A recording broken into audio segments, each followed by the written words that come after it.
Rero kandi tukwifuriza ibihe byiza wo gukurikirana Rwagakoco Live TV ndetse na Satya TV Official. Amahoro ya Nyagasani atanga akomeze kwibanira nawe. Rero uyu munsi ku itariki enye z'ukwa gatandatu umwaka w'ibihumbi 2024 tuguhaye ikaze nanone mu makuru yacu agezweho ndetse rwose ashyushye agifite ubushyuhe. Mu rubanza rero rw'ubujurire ubushinjacyaha buregamo Eric Ndagijimana uzwi nka Ex Dira rwabaye kuri uyu wa mbere tariki ya 3 Kanama 2024 bwamusabiye gufungwa imyaka 2 ku cyaha akurikiranyweho cyo kwiba telefone y'umuhanzi The Ben ubwo bari mu gitaramo mu gihugu cy'u Burundi. Kuba byibuka neza rero mu gihe cyashize rwose uyu muhanzi The Ben ubwo yari ari mu gihugu cy'u Burundi bamwibye telefone. Eric Ndagijimana rero niwe ngira ngo ubu ngubu uri kugarukwaho. Ubushinjacyaha rero bwajuririye icyemezo cy'urukiko rw'ibanze rwa Nyarugenge rwarekuye Eric Ndagijimana by'agateganyo ku itariki 24 Ukuboza 2023. Ubushinjacyaha bwatanze ibimenyetso ko telefoni yagaragaye irwezamenyo aho Ndagijimana atuye nubwo telefoni ya The Ben yibiwe i Bujumbura mu Burundi ku itariki ya 1 Ukwakira 2023. Mu ijoro ryabereyemo rero igitaramo cyabereye ahitwa Eden Garden Resort ku nkengero z'ikiyaga cya Tanganyika. Ni raporo rero ya Cybercrime niyo yerekanye aho iyi telefone iherereye. Ikindi kimenyetso ni amajwi ya Ndagijimana Eric na Habiyambere Jean Baptiste aho baganiraga ko iyo telefone itigeze yibwa. Kandi ikimenyetso ni ubuhamya bwatanzwe n'uwitwa Musinga uzwi ku izina rya Pirato wavuze ko rwose yabwiwe ko telefone niyibwa yari guhabwa miliyoni 3 ubundi akayambukana muri Tanzania.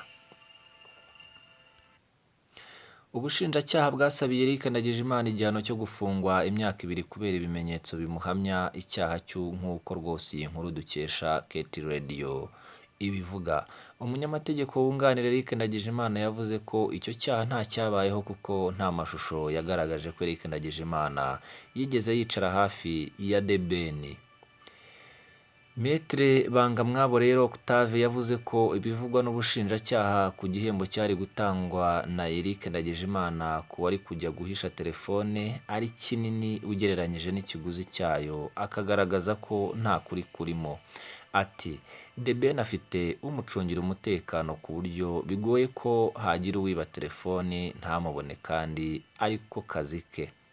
Uyu munyamategeko rero yabwiye urukiko ko itariki ivugwa ko habayeho rwose kubona telefoni ku munara w'aho Eric Ndagijimana atuye ari ukubeshya kuko n'ubundi abantu bose bajyanye na The Ben ku itariki ya 2 Ukwakira 2023 bari batashye. Ikindi yagarutseho ni uko ubw'inzego zibifitiye ububasha zasakaga Ndagijimana basanze nta telefone afite iwe mu rugo. Yongeyeho ko ku mupaka Eric Ndagijimana na Habiyambere Jean Baptiste Bahati Makaca basatswe rwose ku buryo nta kintu na kimwe bambukije umupaka kitari icyabo. Umunyamategeko rero wunganira Eric Ndagijimana yasabye urukiko kudahamya umukiriya w'icyaha cyo kwiba kuko ibimenyetso byatanzwe n'ubushinjacyaha birimo gushidikanya. Hamaze kumva impande zombi, urukiko rwavuze ko rwose umwanzuro uzasomwa tariki ya 12 Kamena 2024 saa 3 z'amanywa. Ngayo nguko rero telefoni ya The Ben bibaye rwose bishobora kugira gutyo umuntu agakubitwa igifungo cy'imyaka 2 yo kuba telefoni ya The Ben yarigiye kurigiswa cyangwa se kwibwa. Birimo rero agatangaza kumva telefone yibirwa hakurya ikagaragara hakuno. Urumva ko haba harimo akantu ku kagambane. Aha rero ku zindi nkuru zigiye zitandukanye no ku Rwanda rwashyizwe mu bihugu bikennye kurusha ibindi ku isi hanyuma Burundi bukagerwa ubwa kabiri. Iyo nayo ni politike. Iyi nkuru rero nayo iragira iti Isamidi yarasi irigamba kwica no gukomeretsa inyeshyamba za M23 nyinshi. Ni inkuru rero yanditswe ku itariki 3 z'ukwa gatandatu umwaka w'2024 isaa 8.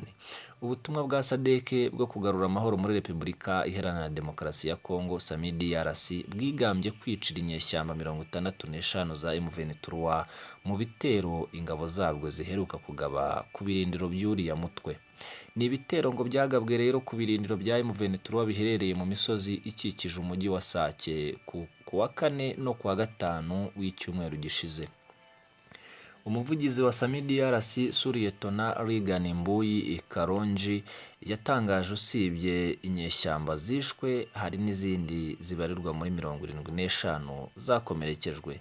Yagize ati iyi niyo mibare y'ibitero bya bombe bya SAMIDRC mu gihe cy'iminsi ibiri, ni ukuvuga ku wa kane no ku wa gatanu. Imibare twabonye kugeza ubu irerekana ko hakomerekejwe 75, hanicwamo 65 barimo Liyetona Koloneli wo mu ngabo zidasanzwe z'u Rwanda nk'uko bitangazwa n'uyu mugabo. Ntacyo rero M23 iratangaza kuri aya makuru bigoye kugenzura, gusa uyu mutwe wakunze gushinja ingabo za leta ya Kongo n'abafatanyabikorwa bazo gutangaza ibihuha. Muri ibi bitero rero SAMIDRC ivuga ko yiciyemo ziriya nyeshyamba. M23 yatangaje ko yabishwanyagurijemo ibifaru 5 by'ingabo ziri muri buriya butumwa, ibindi 2 irabyigarurira. Ni amakuru rero yanemejwe n'igisirikare cya Afurika y'Epfo iri mu bihugu bifite ingabo muri Kongo. SANDF mu itangazo yasohoye rero ku wa gatandatu w'icyumweru gishize yatangaje ko hari bimwe mu bifaru byayo byarasiwe Isake, inemeza ko hari abasirikare bayo bakomerekejwe na M23, ubundi umwe aricwa. Aha rero amakuru y'intambara yongera ngo murabizi ko ni urujya n'uruza, buri umwe abatangaza ibye, cyane ko burya utageze ibwami ngo abeshywa byinshi. Aha rero baravuga ko Padiri Twinamatsiko yavuze ku mashusho amugaragaza asambana. Uyu ni umugabo rero wa hano hakurya rwose mu baturanyi Bugande, ni umupadiri wiyambuye ubupadiri. Murakoze cyane, mukomeze mugire amahoro, bye bye.